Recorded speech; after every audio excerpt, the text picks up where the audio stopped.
Olá, seja muito bem-vindo. Nós estamos na terceira aula do nosso treinamento de gestão de conflitos. O objetivo dessa aula é exatamente entrar no como você deve lidar com os conflitos, né? Como você, como um líder, deve lidar com conflitos.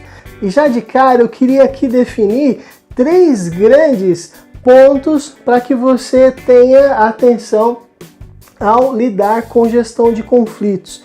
Se você for procurar em toda a literatura aí de gestão de conflitos, e tem muita coisa escrita, tem muitos artigos aí disponíveis, há muita coisa, em todas elas concordam que você deve gerar empatia.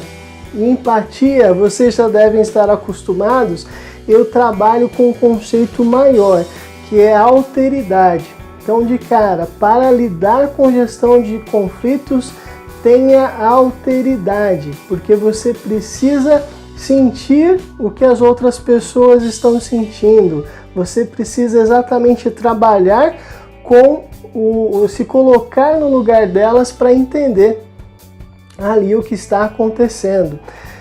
Segundo ponto, seja orientado a fatos, seja orientado à realidade e não às opiniões e não à carga pessoal, à carga emocional que está ali envolvida. Se atente ao que a gente vai falar daqui a pouco, que é a causa raiz dos problemas. Se atente aos fatos. Então, primeiro, tenha autoridade. Segundo, se atente aos fatos e não às questões pessoais aí envolvidas. Terceiro ponto, tenha uma atitude positiva. Tenha uma atitude positiva. Mostre para a tua equipe que você olha aquilo de uma forma positiva, que você vê naquilo como uma oportunidade para aquela pessoa melhorar, que você vê aquilo como uma oportunidade para o ambiente e para o processo de trabalho melhorar. Isso aqui é a base, isso aqui é o fundamental. Você tem empatia, né, o que eu chamo de alteridade, você ser orientado a fatos, e o terceiro ponto, você ter uma atitude positiva, né, você ser construtivo. Legal? Agora vamos entrar no processo. Qual que é o processo? Como você deve lidar com um conflito? Primeiro, investigue, se atente aos fatos, entenda o que aconteceu, entenda a situação, entenda o contexto que está envolvido ali naqueles fatos, entenda e levante o histórico de cada pessoa, entenda a conduta anterior dessa pessoa dentro da companhia, entenda o desempenho dela. Tenha essas informações em mãos para que você seja justo na tua conclusão. Se atente aos fatos, levante os históricos e tenha claro qual que é a conduta anterior dessas pessoas envolvidas ali naquele conflito. Legal? Então esse é o primeiro ponto. Primeiro de tudo, investigue. Segundo ponto, uma vez que você investigou, você vai se atentar a encontrar a causa raiz daquele problema. Encontrar a causa raiz do problema é efetivamente entender, tirar toda essa carga de opiniões e entender qual que é o problema. Entenda a causa raiz, entenda o problema. Então, para isso, é muito importante que você escute. E o terceiro ponto do processo de gestão de conflitos é exatamente esse: escute. Escutar. Escutar é realmente mostrar interesse pela opinião da outra pessoa, pela visão da outra pessoa. Ao escutar, muito importante, não interrompa a pessoa, tenha uma conversa pessoal com ela, não envolva outras pessoas, tenha uma conversa você e ela, né? E não a interrompa, mostre interesse na opinião dela. Não mude de assunto, exatamente, você está ali naquele momento para escutá-la, para entender a opinião dela. Ainda não é para levar solução ou para Você está ainda dentro do início ali da gestão de conflitos, não é? Você quer entender a situação, então você está ali para escutá-la e não para posicionar nada, pelo menos não ainda. O quarto ponto do processo de gestão de conflitos é exatamente ter uma solução positiva, ter uma atitude positiva, é você conseguir extrair ali daquilo que você, daqueles fatos que você levantou, as oportunidades, o que você consegue mostrar para as outras pessoas que aquelas divergências abertas são oportunidade para elas. Mostrar para ela quais foram as oportunidades que ela ganhou com aquela situação, não é? Pode ser que ela tenha ganhado a experiência ali de como lidar com uma situação como aquela quando ela voltar a acontecer, ou seja, como prevenir aquilo de voltar a acontecer. Isso é positivo. Você tem que sempre tentar ver pontos positivos e lidar dessa forma. Mas depois de mostrar essa visão positiva, você precisa ter um acordo com aquela pessoa. Ela precisa concordar com aquela tua linha de raciocínio para que depois você consiga chamar a outra parte, que você vai ter feito essa mesma conversa com ela.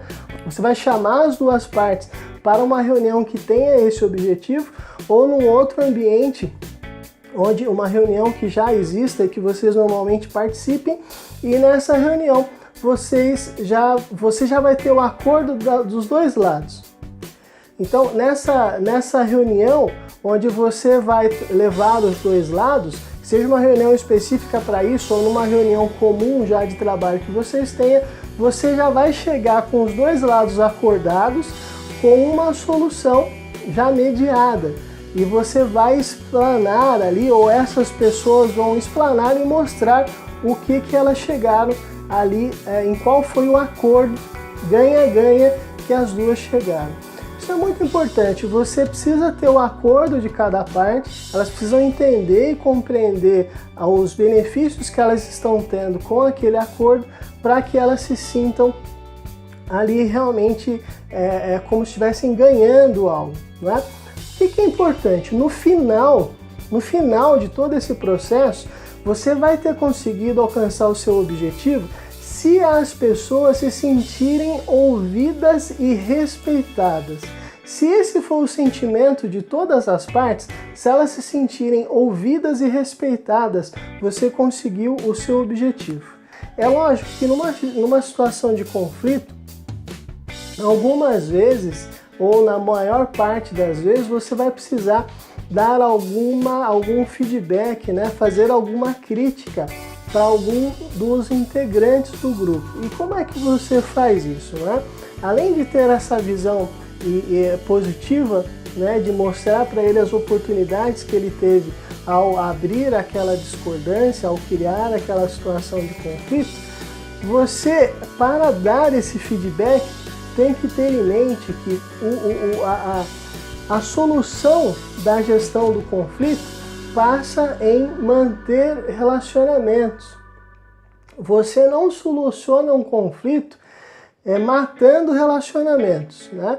A menos aqueles conflitos destrutivos que eu comentei lá no início, que vão contra valores da companhia ou envolvam ofensas de âmbito pessoal. Aí pode ser até que leve a alguma mudança ou eventualmente até alguma demissão. Não é disso que eu estou falando, estou falando do resto, não é? Dos conflitos positivos.